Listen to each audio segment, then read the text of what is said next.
Hello friends, how are you. I hope आप सब अच्छे होंगे। तो आज की वीडियो में हम डिफरेंशिएट पे बात करेंगे। डिफरेंशिएट कैसे किया जाता है, डिफरेंशिएशन के क्वेश्चन सॉल्व करेंगे। तो इसे स्टार्ट करने से पहले मेरी आप लोगों से रिक्वेस्ट है, अगर आपको मेरी वीडियो यूज़फुल लगती है तो प्लीज़ मेरे चैनल को लाइक एंड सब्सक्राइब करना मत भूलिएगा एंड अपने फ्रेंड्स सर्कल में फर्दर शेयर करना मत भूलिएगा। तो चलिए आइए स्टार्ट करते हैं। सबसे पहले हमें ये फंक्शन गिवन है, हम इसे किसी भी वेरिएबल के इक्वल मान लेते हैं। मैं इसे y वेरिएबल के इक्वल मान सकते हो, आप इसे किसी भी वेरिएबल के इक्वल मान सकते हैं। ठीक है, हमारे पास है क्लोज ब्रैकेट के अंदर ओपन ब्रैकेट। ठीक है, open bracket 1 minus 5s raise to power -3 bracket close power 2, इस तरह से गिवन है।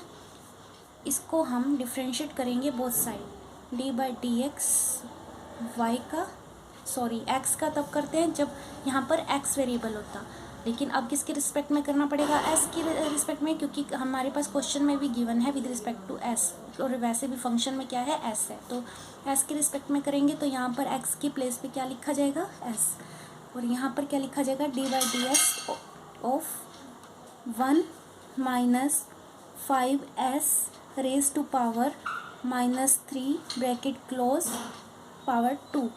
ठीक है, जब इसे सॉल्व करेंगे तो हमारे पास आएगा D Y over D S which is equal to, इसका डिफ्रेंशिएशन करेंगे इससे पहले कि इसे ओपन कर लेते हैं। ठीक है, इसे सिंपल बना के लिख लेते हैं सबसे पहले। कैसे, D by over D S, इसको ऐसे लिखा जा सकता है 1 minus 5s raise to power -6, क्योंकि जब इस तरह से पावर गिवन होती हैं तो पावर क्या हो जाती है, मल्टीप्लाई हो जाती है, क्योंकि क्या है, -3 है और क्या है, पावर में 2 है। तो ये दोनों पावर जब मल्टीप्लाई हो जाएंगी तो क्या देंगी, -3 इंटू +2 क्या होगा, -6। तो हमारे पास -6 आ गया। तो हमने इसे सिंपल करके लिख लिया पहले। अब हम क्या करेंगे फर्दर, अब हमें इसका डेरिवेटिव करना है। डेरिवेटिव करना है तो सबसे पहले जो पावर में होता है उसे हम पहले लिख लेते हैं। पावर में -6 है तो मैंने पहले लिख लिया। ठीक है, फिर मैंने 1 माइनस 5s को एज इट इज़ लिख लिया। फिर मैंने पावर में से क्या करना होता था, -1 भी करना होता था। ठीक है, वो भी कर दिया। फिर मैंने d ओवर डी एस किसका करना है, इसी फंक्शन का करना होता था, क्योंकि ये तो हमने कर लिया, लेकिन उसके बाद इसका भी तो करना है। तो इसके लिए हमने यहाँ पर एज इट इज़ इसको लिख दिया। जब हम इसे फर्दर सॉल्व करेंगे, -6 1 minus 5s raise to power -7, जब इसका डेरिवेटिव करेंगे तो क्योंकि ये कांस्टेंट है तो इसका 0 आ जाएगा, और इसमें कोफिशिएंट -5 है तो -5 आ जाएगा, -5 आ जाएगा। तो उसके बाद -6, क्योंकि यहाँ पर -5 क्यों आया, क्योंकि जो वेरिएबल है उसका कोफिशिएंट कितना है, माइनस में 5 है। तो डेरिवेटिव करते हुए क्या आ जाता है, माइनस का उसका कोफिशिएंट आ जाता है। तो यहाँ कोफिशिएंट क्या है, -5 है, इसलिए हमने यहाँ पे -5 लिख दिया। फिर फर्दर नेक्स्ट स्टेप में हमने क्या किया, -6 एज इट इज़ लिख लिया, 1 minus 5s raise to power -7 लिख दिया। फिर यहाँ पे 0 - 5 कितना हुआ, -5 हो गया। अब -6 इंटू -5 कितना हो गया, +30 हो गया। अब 1 माइनस 5s बचा, रेज टू पावर -7 है।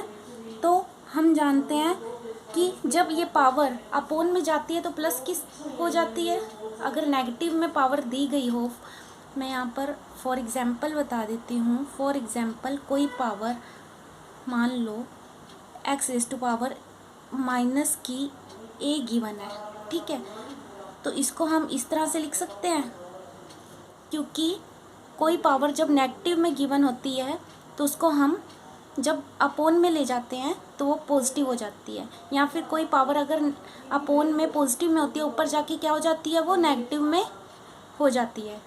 ठीक है, तो x raise to power -a को हम 1 over x raise to power +a लिख सकते हैं। इसी तरह से जब मैं इसकी पावर -7 है तो इसको सिंपल करने के लिए क्या कर दूंगी, 1 minus 5s raise to power 7, यानी कि ऊपर पावर क्या थी, माइनस में थी 7, नीचे जाके अगर अपोन में हम लिखते हैं, इसको पूरे को अपोन में लिखते हैं तो ये क्या हो जाती है, प्लस की 7 हो जाती है। तो हमारे पास आंसर क्या आया, 30/1 minus 5s raise to power 7।